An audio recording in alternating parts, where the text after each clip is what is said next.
Uma das lições mais difíceis era o que eu conversava com os pais no CTI, né? Eu perguntava para eles, por quem você se levanta a cada manhã? Eles falaram, nunca pensei nisso. Falei, é hora de pensar. Você me entregou a coisa mais preciosa que você tem. E a chance de morte é real aqui agora. Se a gente não tem o centro aonde a gente segura e que a onda vai bater, a gente não dá conta de suportar uma hora dessa. Então, que a gente se sinta no momento onde a gente fez tudo que podia fazer e a criança foi, a gente devolve. Por isso que eu falei como é difícil dizer, seja feita a vossa santíssima vontade. Quantas vezes eu vivi isso dos lados dos pais. Nós trabalhamos muito lá no CTI a dignidade da morte. Tem uma festa para chegar. Eu falo, mas tem uma festa para quem está chegando de lá, principalmente quando são crianças, tem uma festa. Então lá no CTI tem uma ordem, uma orientação que não se morre só. Proibido morrer sozinho. A gente morre do lado de quem ama para segurar a mão e dizer, pode ir. E é tão impressionante que a criança, ela precisa da autorização de quem ela mais ama para dizer a ela, pode ir. Quantas vezes eu vi isso, a criança gelada, a criança com frequência cardíaca de 40, esperando a mãe ter coragem de dizer, pode ir. Quando a mãe falava, pode ir, o monitor zerava. Quantas vezes eu vi isso? Mas essa criança ficou conosco por um tempo, para ensinar o que precisava e voltou. Mas de lá está cuidando de nós. De lá está intercedendo por nós. E o encontro está marcado. Essa é a nossa fé. Essa é a beleza da nossa fé. A certeza de um reencontro. Se eu não tivesse certeza absoluta disso, eu não dava conta de ter ficado no CTI 35 anos. Não daria conta de ter ajudado aquelas crianças. Muitas morreram comigo, abraçadas comigo, dançando com elas, sempre cantando com elas, sempre rezando com elas, batizando todas elas que não eram batizadas. Para que pudesse voltar para casa, eu falava com os médicos, se a gente não pode devolver a saúde, que a cura é só de Deus, a gente pode dar para essa criança um prêmio incalculável. Nós vamos dar a ela o céu, então vamos batizá-la, porque ela voltará para casa. É o direito dela de voltar para casa agora, não é?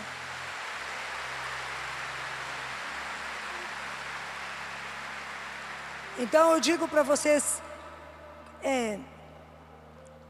coragem, continue, a gente chora e anda e anda, mas eu quero pedir uma coisa, tomem cuidado com o filho que ficou. Esse é o que mais me preocupa, porque o que foi está com Deus, Nosso Senhor. Nossa Senhora está tomando conta até encontrar.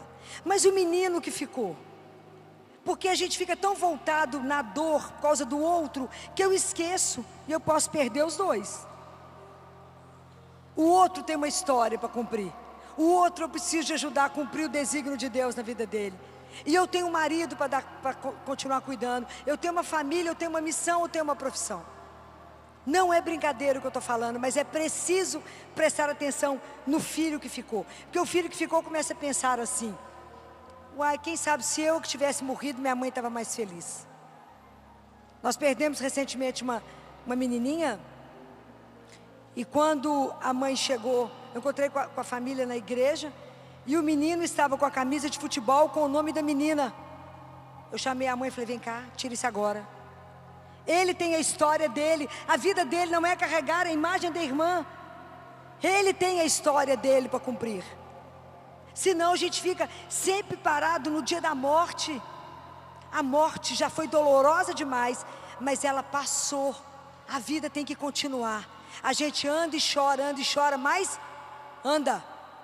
Anda porque a gente não anda sozinho. Na certeza de que a vida não vai encerrar ali. Não vai encerrar. Não pode encerrar ali. Então eu tive a graça na minha vida, que eu pedi a Jesus essa graça, de acompanhar a morte do meu pai. Eu falava com Jesus, a hora que meu pai morrer, deixa eu estar com ele, porque eu não quero que ele morra sozinho. Eu quero fazer com ele o que eu faço com as crianças, rezar, só isso, rezar.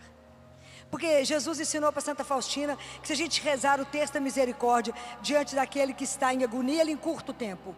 E eu presenciei coisas que eu poderia passar o fim de semana conversando com vocês. E aí, no dia que eu cheguei em Oliveira, meu pai passou mal, internou, e eu sabia que era o fim mesmo, né? E a gente melhora para morrer, né? Meu pai melhorou, e os médicos falaram: ô filho, eu acho que vai dar tempo de você pegar o avião e levar seu pai para Belo Horizonte. Tudo arrumado, vaga arrumada. E aí é tão impressionante que tudo pronto. E eu cheguei no hospital, a minha irmã falou: o pai melhorou, né? Eu falei: não, o pai vai morrer. Ela falou: que é isso, pai? O pai vai morrer. Tá bom, não, ele melhorou para morrer. Aí os padres, sempre muito atenciosos, deram unção, foi todo preparado. E aí eu falei com os médicos: se o coração dele, se a pressão começar a cair, a frequência começar a cair, vocês me chamam, eu quero estar aqui, eu não quero que ele seja reanimado. Eu acredito na vida e abundância, eu não quero que meu pai viva a qualquer preço. Ele já cumpriu, não quero. Por mais que o ame, quando a gente ama muito, a gente é capaz de dizer ao outro: pode ir, né? Não posso te segurar, a vida é mais, né? A vida é muito mais. Então, quando deu 15 para as 3 da manhã, eles me ligaram. Então eu fui para o hospital, meu irmão me deixou lá. Hospital do interior não tem nada, né, gente? Não tem ninguém.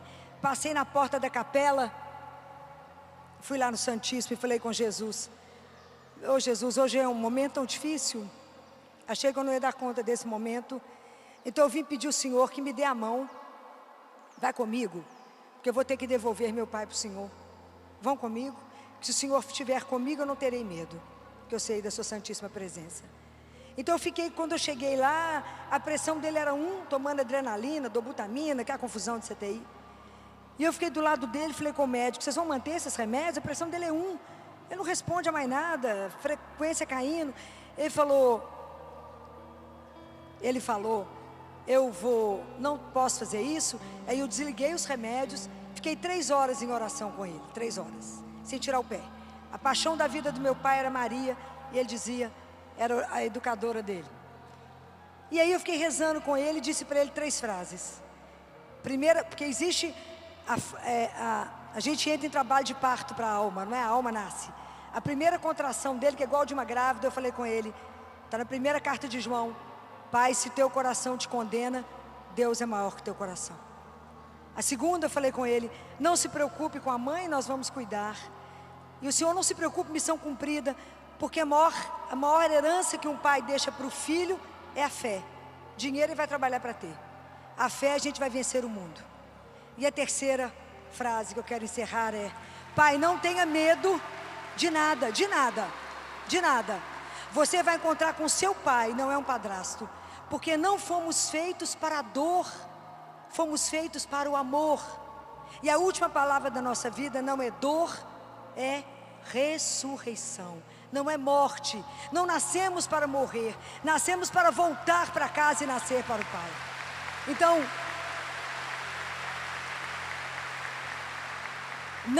não tenham medo. Não tenham medo de acreditar nisso que eu estou dizendo para vocês. A nossa vida é eterna. A proposta de Deus para nós é algo que a gente não tem condição de descrever o que tem preparado para aqueles que o amam. Então agora nós vamos receber aquele que é o autor da vida. E se existe um outro livro que eu posso indicar para vocês, se alguém não leu, o título é em latim, mas é claro que ele é em português, então eu não tinha lido. Esse chama Ensino Iesu, I-N-S-U-N-U, Jesus. É de coração para coração. É Jesus que chama o monge para poder fazer o papel de todos os sacerdotes que não fazem adoração. E Jesus nos ensina a adorar. Então ele fala uma coisa linda que eu quero ensinar para vocês, entre tantas coisas. Ele fala: quando você vier me ver, eu espero que você esteja feliz, porque eu já estou feliz porque você veio. Ele diz: e quando você chegar aqui, olha a frase: traga para mim os seus problemas, porque a solução eu as tenho. A solução eu as tenho. Não tente dar solução para Deus, Ele é Deus. E a outra coisa que Ele ensinou: quando você vier aqui me adorar e quiser interceder por alguém, repita para mim o que foi dito quando Lázaro estava doente. E você vai dizer assim: Jesus, o meu marido, a quem tu amas, está doente. Não conte mais nada, não precisa. Confie no amor que eu tenho por ele ou por ela, e eu vou cuidar. E não fique preocupado com o que eu estou fazendo com a vida dele, porque preocupe somente com a sua alma, porque eu posso te chamar hoje. Então agora nós vamos nos colocar na posição para receber Jesus. Coloque seus problemas diante dele, todos os seus problemas. Coloque tudo aquilo que te angustia hoje, porque a solução somente ele tem. Vamos receber Jesus. Pode aplaudir esse momento.